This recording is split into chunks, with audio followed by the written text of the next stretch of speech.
Hey, thanks for listening to The Public Square each day. And today we have a special topic we want to present to our listeners. And Rob Walgate is here along with Melody Elsey and Jeff Sanders and Dave Zanotti. And Rob, you're taking the lead today? I guess I am taking the lead, Wayne, on a little bit of follow-up to our episode last week that dove into the question of gambling. And so much stuff has happened. Actually happened as soon as we were done recording. There were some things that came out in regards to the limit on prop bets that leagues were looking at, and so many things. The story develops and something new pops each and every day in regards to sports and what that looks like. We'd sent around an article. I mean, the UFC's involved. The UFC's involved because, you know, in sports that are individual sports, there are wagers placed on these sports. And it becomes a lot easier to control the individual sports than it does the team sports. In regards to, I mean, there's been rumors for a year, right, of boxers that have thrown things, tennis professionals that have fixed matches and just taken a dive individually, and it hasn't impacted the team. Well, the one ESPN article highlighted the fact that Dana White, the head of the UFC, that is no stranger to gambling, basically called one of the fighters and their lawyer before a fight and said, hey, this is what we're hearing. Do you want to talk to us about this? They denied anything. They denied everything. And I believe the fight went down in a way to where exactly what they were told was going to happen happened. And it's raised a lot of eyebrows and questions. And people were saying, hey, what's it look like in regards to the integrity of the sport? So these stories are becoming more and more prevalent. They're not going away. Maybe they're listening to the Public Square and took some action. What do you think? Yeah, I think so. And I think they're getting a lot of pushback. I mean, what the league needs more than anything is integrity. Now, some people would say, no, they don't need integrity. They need money. They sold their integrity long ago for the almighty dollar. And they have. Each and every one of them have. And you have to, I mean, the networks are owned by gambling companies now, are they not? I mean, you watch professional sports games on networks that are owned by gambling companies themselves. Wow. And one of the listener response we did get had to do with, they asked a question, and I just read this email on basically, how did we get here? How did this happen? And I think maybe we need to take a look at history on the fact of how did we get here? And, you know, the Supreme Court case that was taken up, I believe it was agreed to be taken up in 2017 and decided in 2018, was Murphy versus NCAA. That was the case that was argued. And basically, the background of the case was in 92, Congress passed the Professional and Amateur Sports Protection Act. And what that did, it basically codified the fact that you could only gamble on sports in a few specific locations where that was already legal and taking place, and those specific things that were taking place there. So in Las Vegas, it was the Wild Wild West, literally. So all bets, you know, I was going to say all bets are off, but I guess all bets are on. Right, yeah. All bets are on. And they were already participating, so they were permitted to do their thing. There were a couple other states that kind of had, in essence, state lottery or multi-team pools that you could enter and get in, and they were kind of grandfathered and exempted in as well, although those weren't popular at the time. So when New Jersey came around and Murphy versus the NCAA, that case basically was arguing, hey, you can't have a federal law that says this is illegal, but you're gonna pick the winners and the losers and say you can do that from a federal perspective. So that basically turned the law on its head and said states are in charge to make up the rules for themselves. And then it did go into the Wild Wild West, as you saw each state tripping over themselves to either make sure the gambling was not legal and remained illegal, or how fast could they open the floodgates and welcome in all the newfound, and I use money in air quotes because you're not welcoming in newfound money, you're welcoming in business to siphon money from your citizens. And that's what happens, Wayne. We've seen this all over. addicts are created, but the biggest addicts are the lawmakers themselves. Yep. Addicted to the money. They become addicted to listening to the gambling industry and taking those campaign contributions. But Rob, how does that affect internet gambling or the online betting or how do states control where it's illegal? How do they have any chance of controlling it? Well, geo-tracking and the fact of when you go into states where a border state, it's illegal. If you go like to grocery stores or even highway exit ramps right over the border of the state where it's legal, you see a bunch of cars parked. And you'll say, what are they doing there? Why are all those people parked there?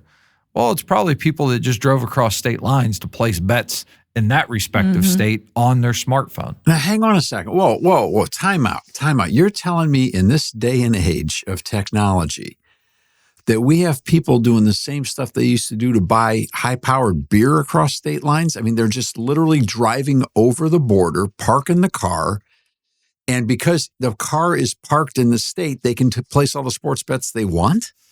That's what I'm telling you.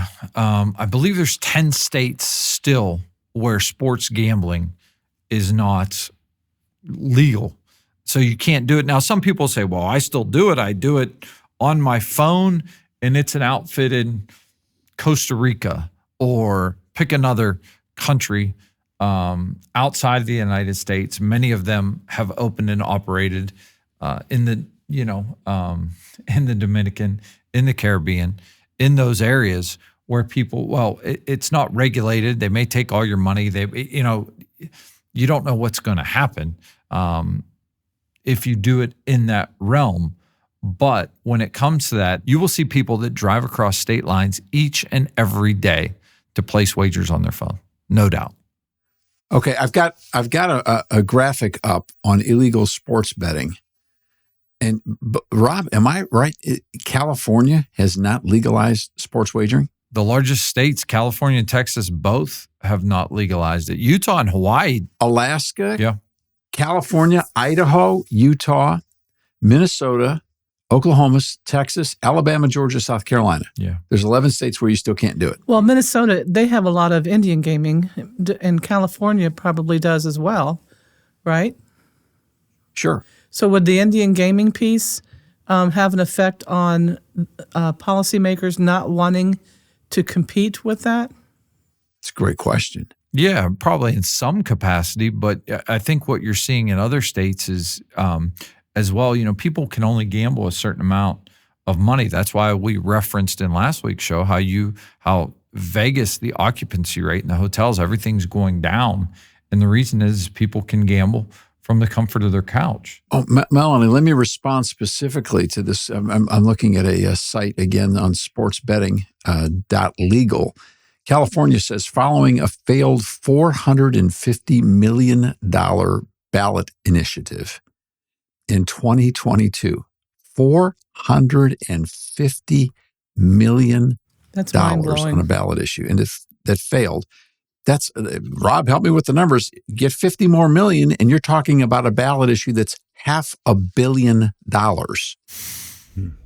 The key industry operators and tribes have initiated informal discussions about a tribal-owned mobile betting framework. However, unanimity among 109 federally recognized tribes on revenue sharing and control remains elusive, and voter skepticism high. You exactly discern that one right, Melanie, but where there's a high proportion of Indian tribal gambling, you have challenges in regards to who's coming in and what are they going to do. So that's part of the big factor in California.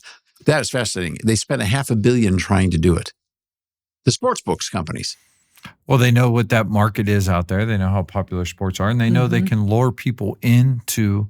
I mean, they're in essence legalized drug dealers in the sense, remember, they give you a taste because every advertisement, at least that I see and hear in the state in which I live, talks about promo codes. It talks about free play. It talks about what can I do to lure you in to use this ad.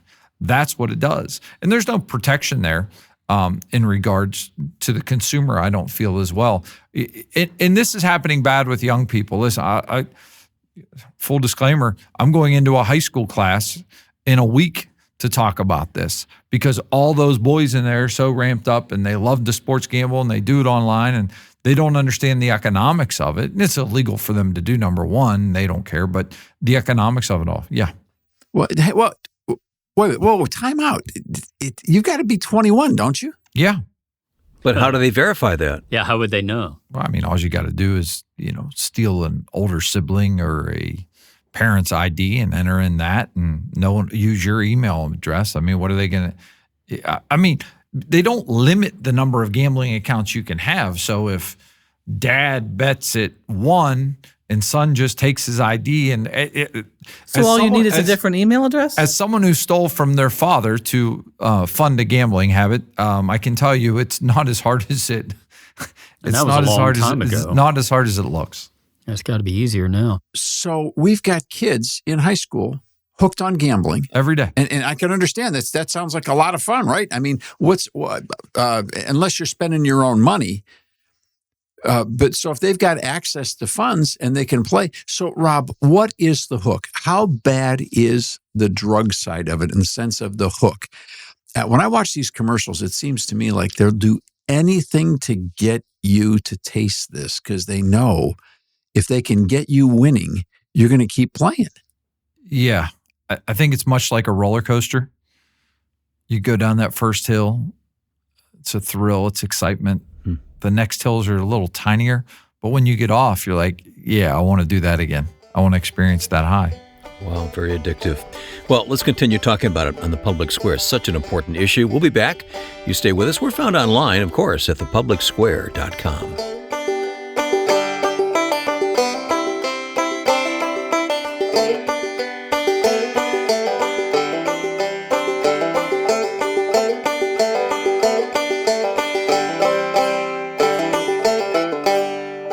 We'll be right back for more on the Public Square. You help us think well on these issues, a listener of the Public Square recently wrote.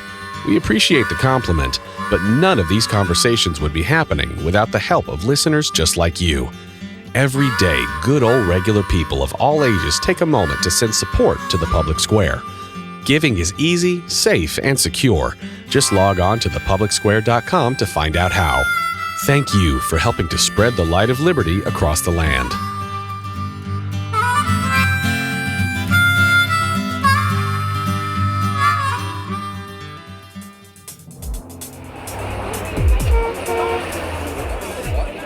Spreading the light of liberty across the land. Now back to the Public Square.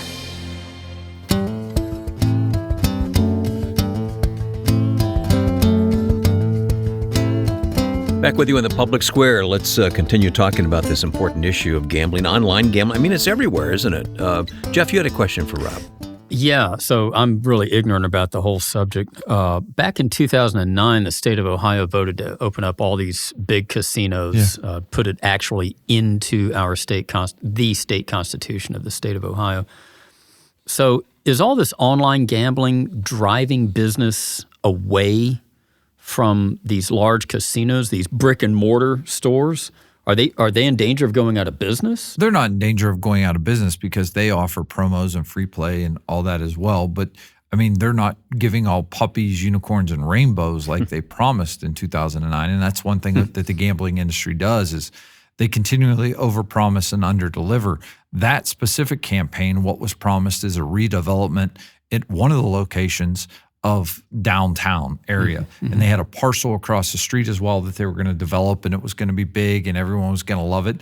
And that land was never touched and never developed because they didn't have to. So they just find new ways. You know, I always say you can only spend your dollars once, especially in the gambling realm, right? So that money that is spent on gambling, that's people not going to a ball game, not going to an amusement park, not buying a washer, not buying a dryer. And many of it, I think that one of the scariest aspects for me is when I study the credit card debt in this country. Oh my gosh. I think that's the next thing that's going to blow up is the fact of how many people are financing this on their credit cards, and they literally will have nothing to show for it. I think when it's all said and done, 5-6 years from now, this could make the student loan crisis look tiny, because you're going to have people that are working for years and years and years to pay off the fact that the team they were cheering for couldn't cover on a Sunday afternoon. Yeah.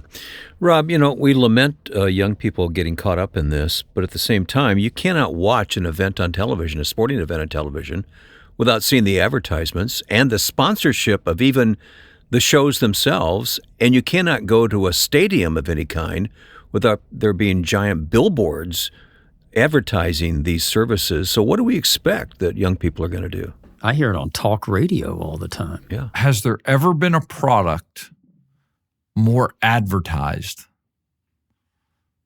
in sports than sports gambling? No, which means a lot of money is flowing.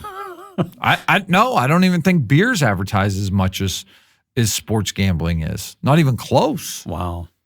So let me ask another question along this line. Let's just say that we've got a person who owns a large loan company. They're in the loan business, mortgages in particular, and they own a casino, and they own an NBA team.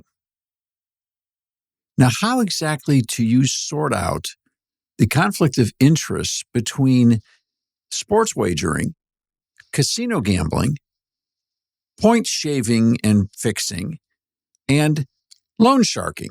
How do you keep all those lanes independent of each other? I mean, what could go wrong with that formula, right? Well, I think we're seeing it all go wrong. We're seeing it all go wrong each and every week with new accusations and things that come out. I mean, there was a clip floating around the internet about a player who turned, and listen, I pulled something in my ribs sneezing about 8 weeks ago. It hasn't, a muscle, it hurts, right? Just by moving. So a player in a game did something, and you see them grab their leg, and they had to depart the game, although it didn't look bad. Now, everyone's sending it around online and speculating that that person, in essence, left the game so that the underbets could cash. They're being accused of something just because of the fact they departed a game early. Yeah, I don't think we would use this clip. I wouldn't want to give it any more exposure in its original formula, but I saw a sports wagering ad the other day that was kind of like little clips flashing to all different kinds of people. And some of them were saying, like they're talking to their television set or to their device, and they're saying, one more point. Next guy's going, no more points, no more points, one more score, no more scores. They're going back and forth, and all of these people are hanging, and they're showing the process of their prop bets, and they're checking one thing, checking the next thing, checking the third thing. And this guy, the fourth thing comes up, he throws he's on a golf course, on a tee box, throws his club in the air and starts dancing around because he hit on all the props.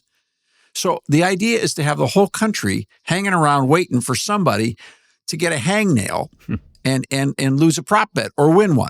What are we talking about here? The other thing is this is filtered down to every aspect of sports. And what I mean by that is at the college level, you're seeing teams do things that they would have never done years and years ago on the football field as far as strategy goes, because everyone knows what the line is. Now, I'm not saying that big boosters are betting tens of thousands of dollars on games. I'm saying they may only be betting $100 on a game or $50 on a game. But I'm telling you, they still like to win that $50 or $100. They want their, the old adage is good teams win, great teams cover. And that just means great teams cover the point spread. I've seen teams go in for touchdowns where 15 years ago, those teams would have knelt on the ball when the win was in the bag and for sure. Yeah, but the touchdown guaranteed they would cover the spread. Now, they say that's not, they're not doing it for that reason. Well, why else would you do it? I mean, it's Scott Van Pelt, ESPN Sports Center anchor, one of the best. He has a whole segment he does every week called Bad Beats, where, you think you have a win in the bag, and then out of nowhere or over a period of time, something happens out of the ordinary and it's a bad beat where you lose. I was watching a game last week. My buddy's the head coach. Oh, cool. They were up 17 points and they gave up a bunch of buckets late, not on purpose. It was evident. They got fouled. They went to the line, 3-point lead. Then there was an interaction at the end, like a steal, and a kid goes in for a layup to dunk it, fouled hard. The buzzer had already went off. Game's over. And I'm like, that was really weird. I'm like, I'm going to go look and see what the line was on that game. And it was 3.5. So I'm on a text thread with my son and his two uncles, well, Uncle German, Uncle Jake. And we're on the thread and we were texting about the game. And I put on there, I said, just look, boys, the line was 3.5. That, kids, is why you don't bet on sports, because it went from 17. You know what I mean? They're like no one could believe it because they wouldn't know what the line was. Like, we're like, no way. Like, it was just crazy. Is there ever an overlap between those two practices, the gambling and the monetization of college players? Well, I think there's pressure on college players. I know at high major universities, they're a bit isolated from the general public, and I know I'm answering this in a roundabout way as well, but they're also at some places eating in the same cafeteria as regular students. So if they see college basketball players and they say, hey, how's it look tonight? I mean, it's hard not to tell your friends or your acquaintances how you think you're going to do. It puts them in a very tough position, in my opinion, expecting 17 to 23, 24-year-old young men to not have a slip up in that regard. Hey, Rob, didn't the NCAA also just say it's okay for student athletes to bet on pro games? Pro sports, yeah. For the first time, they've given a pass and allowed them to bet on pro sports, which would have made a fascinating legal argument in a courtroom if they would have outlawed it, because the NCAA has plenty of rules that people could argue. I mean, the NCAA sets rules and I know this as a father of a high school junior, the NCAA has rules on when coaches are specifically allowed to talk to my son and when they're not, based on dates on a calendar. So I don't want to... What about free speech? Exactly. I don't want to hear any free speech arguments that they're an organization, and if you violate the rules of their organization, you can be punished for that. And they set those rules. So they could very easily set the rules for student athletes and rather enforce it. They're kind of turning a blind eye to it. Okay, forgive my skepticism here, Wayne, but what we're basically saying is the NCAA said, we don't want to have a constitutional battle. I'm just theoretically consuming, maybe this is what they said. We don't want to have a constitutional fight over the right of gambling, where we're taking away what would that be under? The right of free association, private property? What would that? In any case, we'll come up with some rights. You can't tell me what to do. That's what you can't tell me what to do, but they can tell you what to do, what time you got to go to bed, where you got to, how you're going to travel.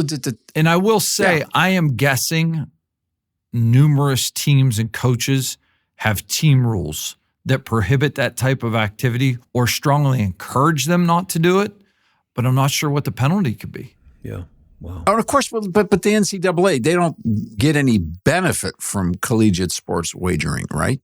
Let's hope not. Well, they're a nonprofit organization. I haven't studied all their books, and I mean they're a $7 to $9 billion nonprofit organization. To know who's giving to that organization, but it just makes no sense to me that you would set that up to allow those kids to be in that position. It's almost like giving the ringing endorsement of it to me. And of course, there's nobody in the NBA or in the NFL or MLB that, of course, would have any continuing relationships with the guys that are former teammates, like brothers, sisters, former teammates, that kind of stuff. I don't know. It kind of smells weird to me. We have just such a little time left. What's to be done? I mean, what can we do? Well, I think you're going to watch, hopefully many of those 10 states we mentioned hold out. Unfortunately, Wayne, I think the bubble's going to burst. We've talked often about I. Nelson Rose and his studies on this issue. And I think we're getting to a place where we're going to see that happen in the United States, especially with the credit card boom and the access to money. We haven't learned our lesson. You think it's going to implode of its own weight? I do. I think it's going to implode of its own weight. but the financial ramifications will be far-reaching because you're going to have many people in 50 to over 6 figures in debt, and they have nothing to show for it. Wow. All right, well, there's the issue, and we've talked about it here in the Public Square. Anytime you want to react, you can do so through our website, thepublicsquare.com. Rob, thanks for bringing this issue to the table today.